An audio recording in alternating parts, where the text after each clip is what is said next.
सांडगेवाडी इथं मारुती मंदिराजवळ कराड ते तासगाव रस्त्यावर ट्रक चालकानं उभारलेल्या ट्रॅक्टर ट्रॉलीला पाठीमागून जोरदार धडक दिल्यानं ट्रॅक्टरवरील क्लीनर अवधूत विनायक सदामते वय 22 राहणार देशिंग तालुका कवठेमहांकाळ जिल्हा सांगली याचा जागीच मृत्यू झालाय।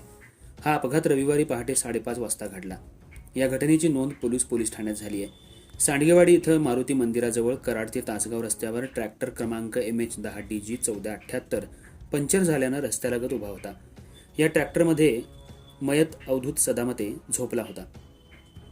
यावेळी टाटा कंपनीचा ट्रक क्रमांक MH46AF 1832 या ट्रकवरील चालकानं उभारलेल्या ट्रॅक्टर ट्रॉलीला पाठीमागून जोरदार धडक दिली।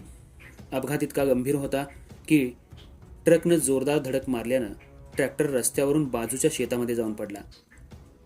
ट्रक चालकानं घटनास्थळावरून पलायन केलं। याबाबत ट्रक चालकाविरुद्ध सदामते या तरुणाच्या मृत्यूला कारणीभूत, दोन्ही वाहनांच्या नुकसानीला कारणीभूत झाल्याप्रकरणी तसंच ट्रक लावून न थांबता कोणतीही मदत न करता निघून गेलाय या अंतर्गत पोलीस ठाण्यात अज्ञात ट्रक चालकाविरुद्ध गुन्हा दाखल झालाय। याबाबतची फिर्याद महादेव शिवाजी चव्हाण वय 43 व्यवसाय ड्रायव्हर राहणार लक्ष्मीनगर पलूस यांनी दिली आहे। अर्थराज्य न्यूज मराठीसाठी कवठेमहांकाळ प्रतिनिधी जगन्नाथ सकट।